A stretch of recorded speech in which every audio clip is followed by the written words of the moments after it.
What's going down, Clutch? What? What up, what up, what up? Shit, what up? It's your boy Ross. And this is Clutch going back to you, ladies and gentlemen, with another video today. You feel me? All right, we're going to check out the Inescapable cell designed specifically for one prisoner. Now, Sounds wild. if they're designing a cell to contain you, and they've only designed it for you, you gotta be a wild motherfucker, bro. You gotta be built different in the worst possible way. Factuals.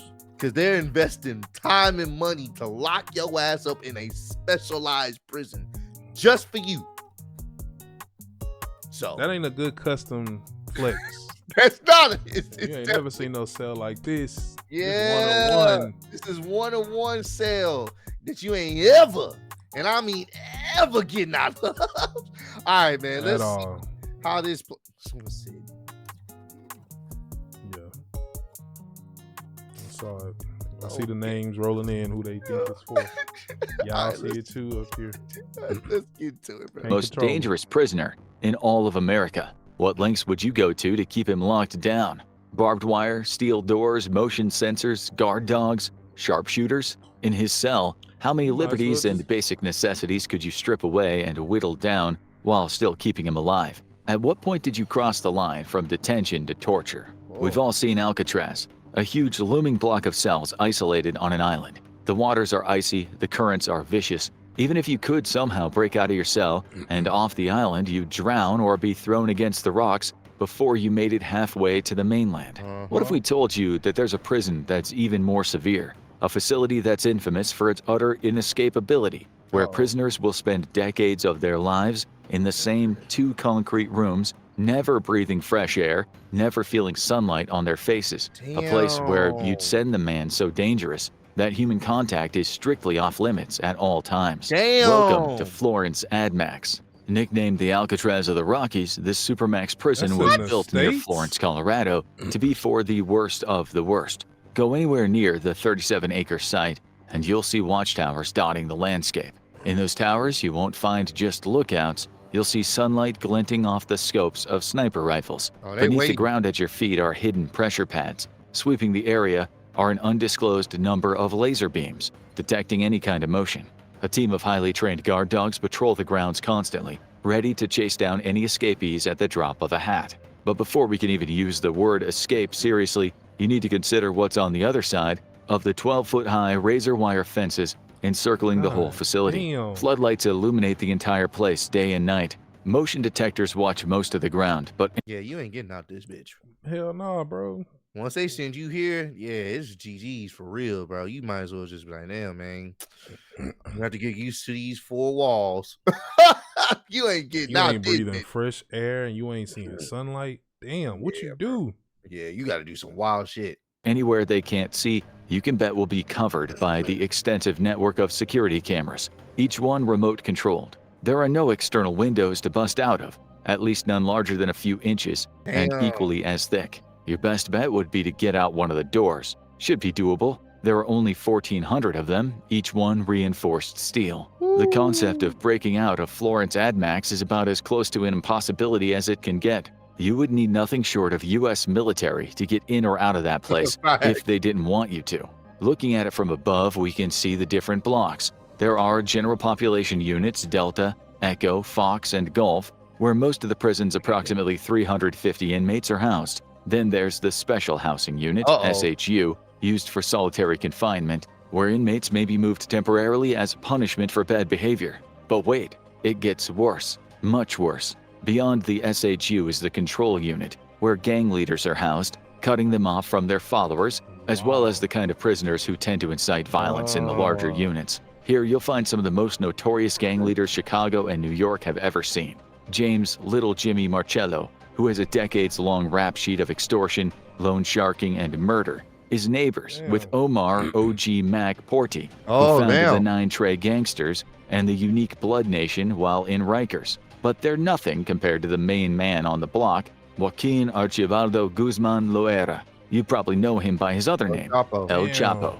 Under his rule, the cartel raided Oh yeah, no, they definitely threw him in there because he escaped prison. I want to say, Yeah, It was I remember it was that. They like, I don't know if it was dug in multiple there. times, yeah, but he definitely escaped prison. They made a fucking tunnel for this nigga with a trolley and everything. That's Yeah, crazy. yeah, they definitely was like, oh, you think, okay, all right, bet, Trying to bet, get out of this. try. In at least $3 billion per year in revenue. Experts have estimated that around 25% of all illegal drugs that enter the U.S. via Mexico come through El Chapo's ring.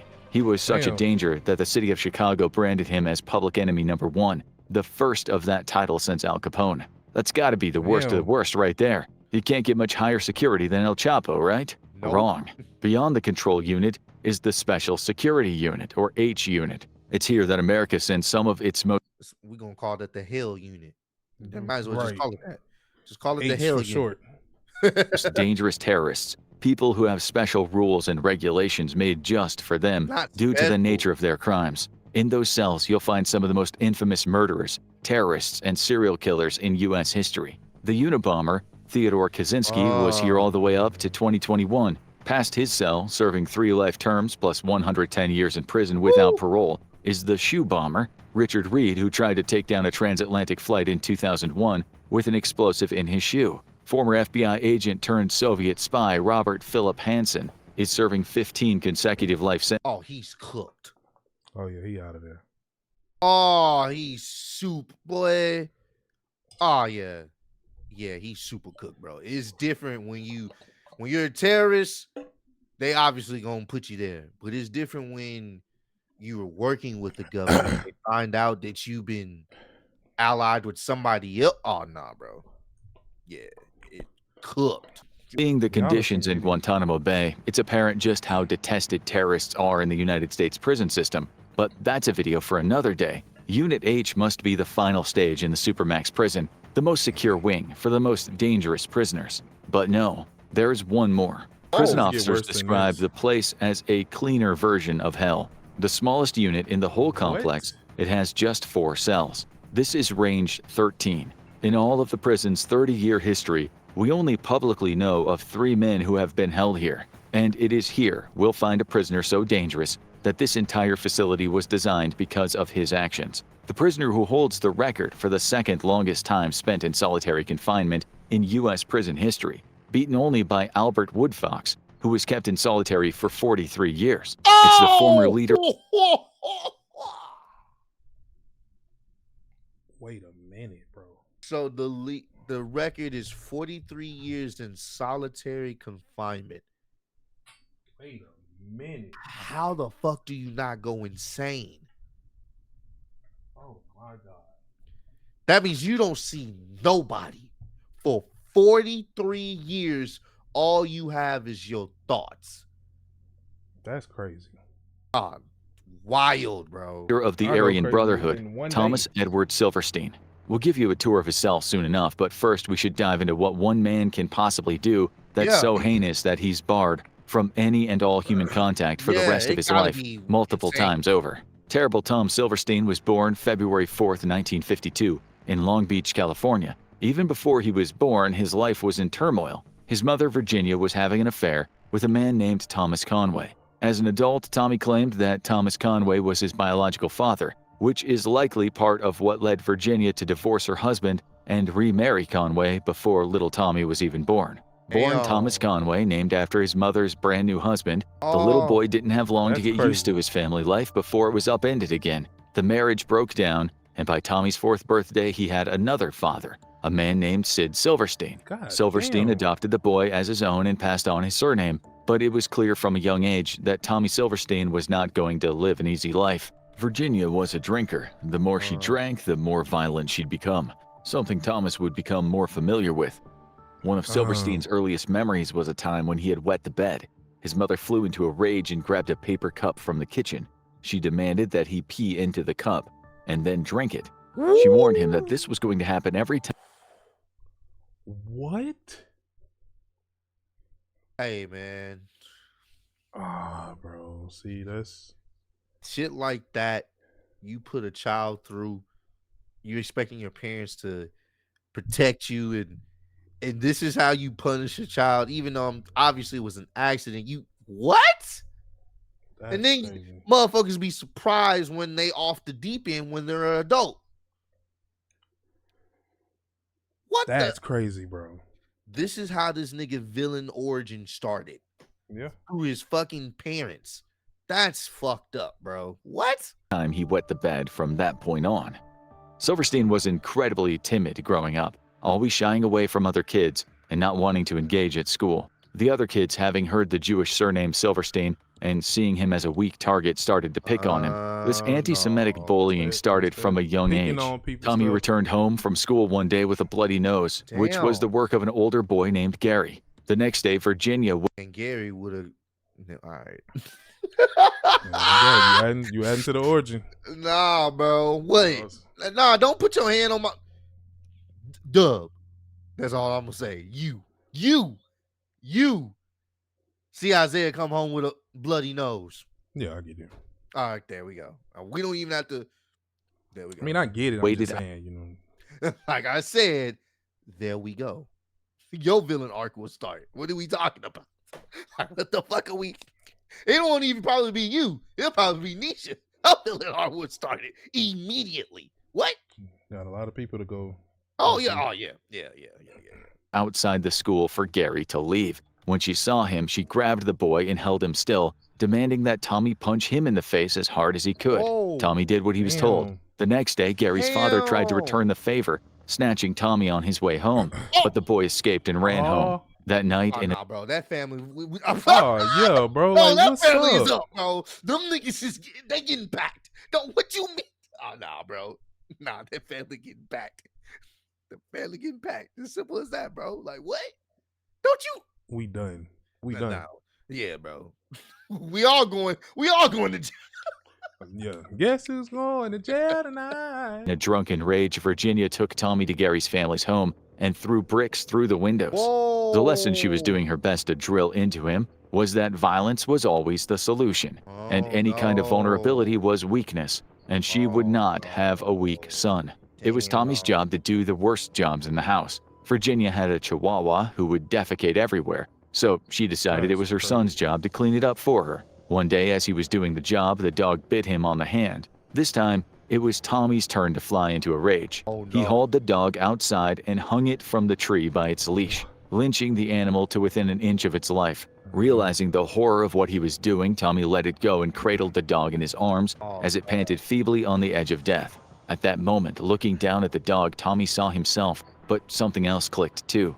As much as he felt like a monster for what he had done, he just couldn't help but savor the sweet taste of revenge. That dog was smaller than him. For the first time in his life, he was bigger and tougher. Oh. Sure enough, once Tommy got into high school, the Yep. table started to turn. He hit Yep. a growth spurt and soon towered over his mom. Just before his 15th birthday, Tommy snuck out of the bedroom in the middle of the night. He knew where Sid kept the shotgun, and he tiptoed over to the weapon, peering at it in the light from the street lamps coming through the window. Reaching out a trembling hand, Tommy took the gun, surprised by how heavy it was. Quietly as he could, he crept into his mom's room, where she and Sid were lying fast asleep. Oh, Tommy took a no. deep breath and walked over to her side of the bed. Looking down at her from his new height, he felt hatred filling his entire being. Oh. Gently as he could, he raised the shotgun and laid the barrel perfectly under her chin.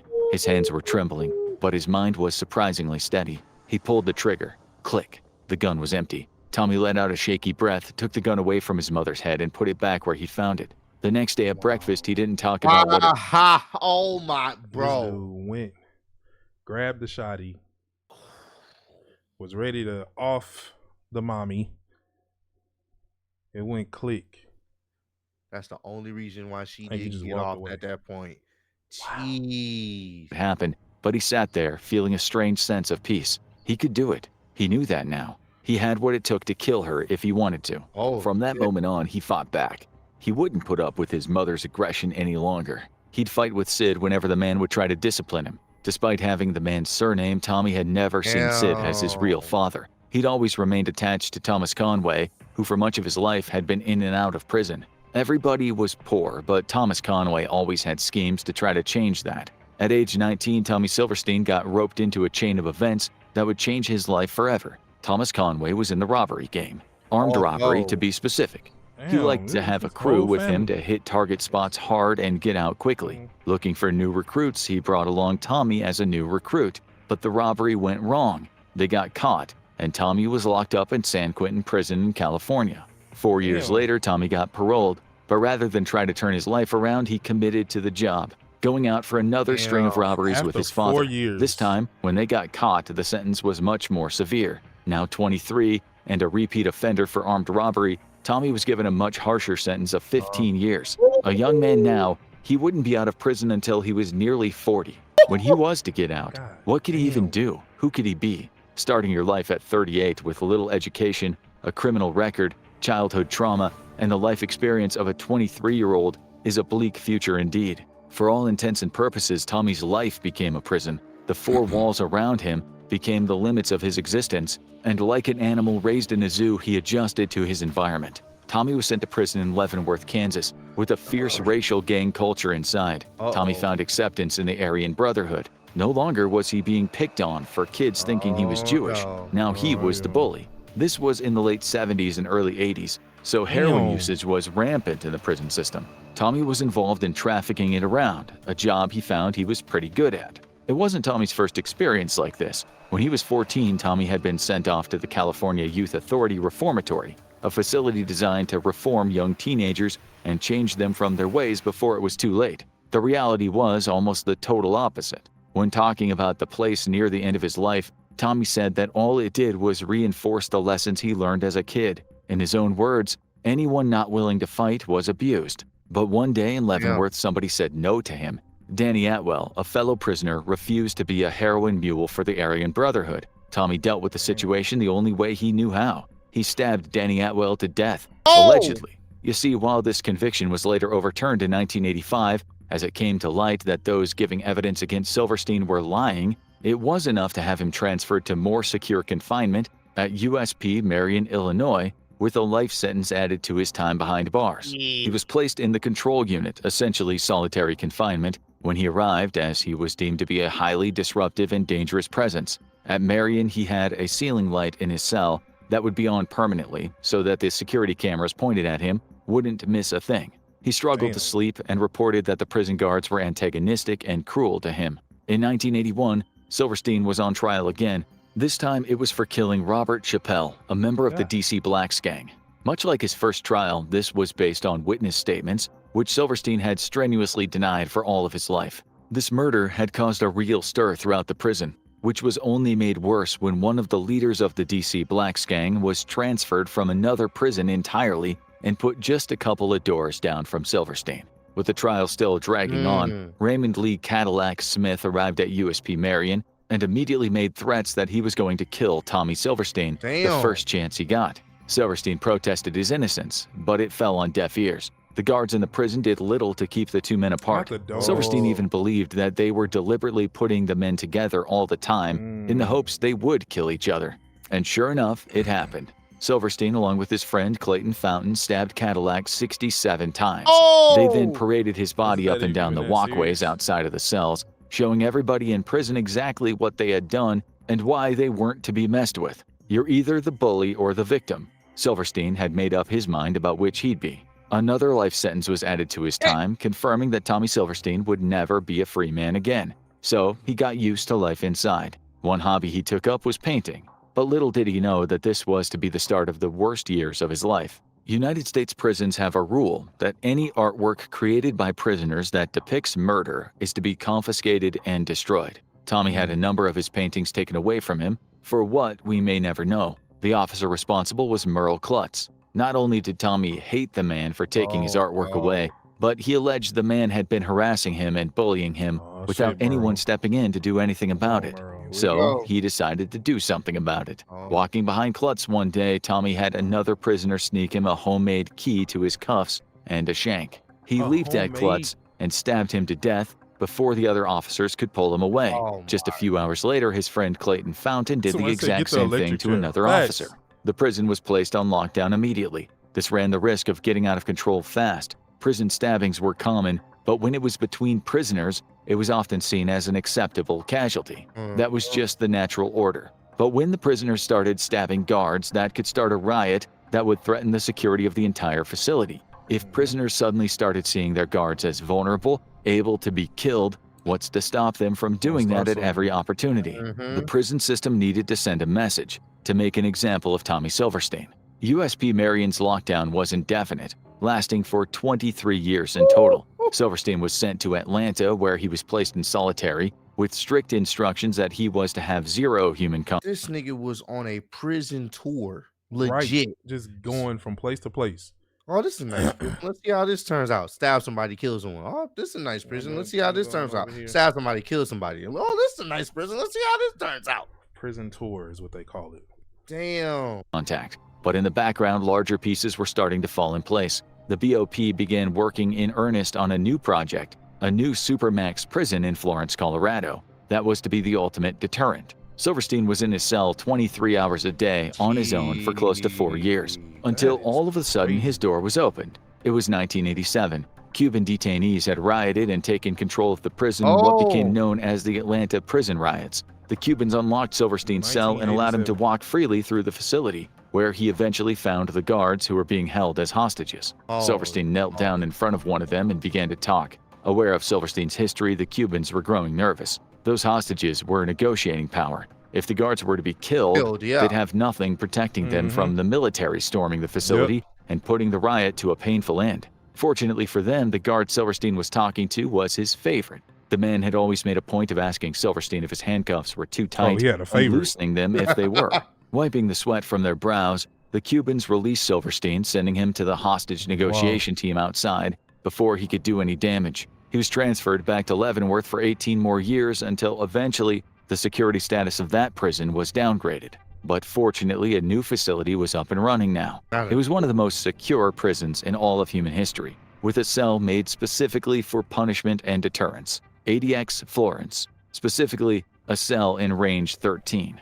At this point, Tommy Silverstein already spent 22 years in solitary confinement, but in Florence it was about to get a whole lot worse. Welcome to Tommy Silverstein's cell in range 13.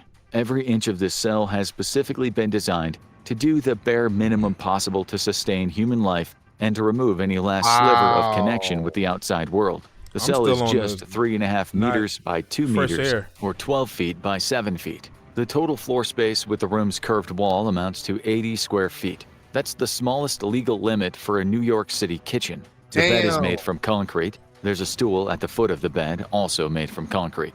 The toilet bowl itself is made as part of the wall, also concrete. There's an open shower in the corner of the room, so close to the bed that any shower will inevitably wet the bedding. The water is on a timer, activated by a push of a button. On the wall at the head of the bed is a window. The window is just 4 inches wide with incredibly thick reinforced glass. In reality, it's more of a slit to allow light through. Tommy Silverstein was to spend 23 hours per day there, receiving food through a slot in the door. The instructions from his previous detention center carried over: zero human contact. For the other hour in the day, he was taken to what's called the empty swimming pool. This room had marginally more space than his cell, but with much less inside. It was just an empty room. The one feature that made it equivalent to having outdoor time was a 4x4-inch skylight in the ceiling. If Tommy behaved, he would be given books to read and eventually a small black and white TV. He could have 2 phone calls per month. Aside from that, he was on his own. But there is a big question that we haven't answered in all of this. Why him? ADX Florence houses prisoners like El Chapo and the Unabomber, gang leaders and terrorists. Tommy Silverstein was locked up for armed robbery and committed up to 3 murders. These are obviously awful crimes, but they pale in comparison to running a drug empire larger than dozens of countries' GDPs. The truth is that Tommy Silverstein was there to send a message. An unnamed prison officer, talking to author Pete Early, explained it bluntly. When an inmate kills a guard, he must be punished. We can't execute Silverstein, so we have no choice but to make his life a living hell. Otherwise, other inmates will kill guards too. There has to be some supreme punishment. Every convict knows what Silverstein is going through. We want them to realize that if they cross the same line that he did, they will pay a heavy price. Silverstein's case is a controversial one. The punishment in comparison to the crimes is extreme. Over the course of his lifetime, Tommy Silverstein spent a total of 36 years in those conditions, eclipsing the sentences of people who have done far worse crimes, had stronger evidence, and shown less remorse. As humans, we tend to argue that everyone's life is equally valid, But it is clear that the who of Silverstein's victim is the reason for his punishment. If he had killed another prisoner, no one would have batted an eyelid. Yet, Right. because it's a guard, he's now infamous and the subject of a number of human rights complaints. The prison system, rightly or wrongly, has taken extreme actions against one individual to make him a symbol for other prisoners of what happens when they step out of line. Much like all of Silverstein's childhood, it comes down once again to who is the biggest and the strongest. You're either the bully or the victim. In this case, the prison system has chosen to be the bully. They have time and again within these facilities where guards exercise their powers unfairly to keep prisoners in line. Tommy Silverstein, by the end of his life, claimed to have been reformed. He talked openly over the phone about how self-reflection, meditation, and Buddhism had shown him the damage he had caused and the errors of his previous life. A foundation was set up by his family to campaign for reform to prevent what was happening to him from happening to others. This begs the question of what prison is for in the first place. Is it to reform convicts, to educate them and show them right from wrong so they can be released as productive members of society? Or is it there to punish them, to serve justice for the crimes that they have committed and act as a deterrent to scare others from doing the same? Is prison for the people inside it at all, or is it for those on the outside, to help the general population feel safe at night and scare the criminals straight at the thought of being caught? Tommy Silverstein had his own views on these questions. Even though we may not execute people by the masses, as they do in other countries, our government leaders bury people alive for life in cement tombs. It's actually more humane to execute someone than it is to torture them year after year after year. It's hard to know the kind of trauma, mental illness, and fury that could drive somebody to commit the kinds of crimes for which these prisoners are responsible. For many of them, their crimes are like flames licking out of the windows of a burning apartment block as the true inferno rages inside. Their actions are the lashings out of a dark mind twisted beyond recognition. Any of us would find it unbearable to be left alone with just our thoughts for more than a few days. Imagine how it would feel to be alone in that concrete box with only that kind of mind for company year after year, decade after decade. Would death be less cruel? At what point does a monster become a victim? And at what point do the men punishing him become themselves monsters? Now check out Man So Violent. I like how they cooked on that one. Yeah. That kind of makes you think a little bit. Like, you know, is it really reforming? And at the end of the day, if you're gonna do all that, you might as well take them out, like he said. Yeah, it's more humane than just executing and to have somebody sitting there being, punished. It's almost like I'm gonna keep you alive just to keep punish you for the wrong you did. Nah, and obviously his childhood and upbringing definitely kind of cultivated his life. I mean, his mom was fucking apparently pretty horrible to him. The fact that he's willing to offer with a damn shotgun and it didn't even have any bullets in it, like, that takes a different level in just his thought process.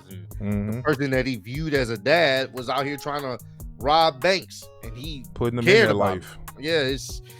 Yeah, man. The villain art for him, it wasn't. You can tell it was in motion at a very young age. So because of the people around him.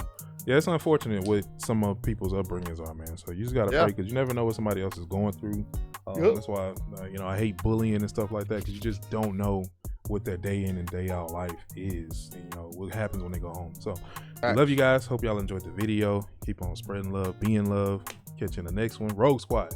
Always appreciate you for joining. Peace out. Peace. The bitches from Houston. If you got a problem, then we got the solutions. And there's no illusion. I made this shit happen. I'm living life lucid.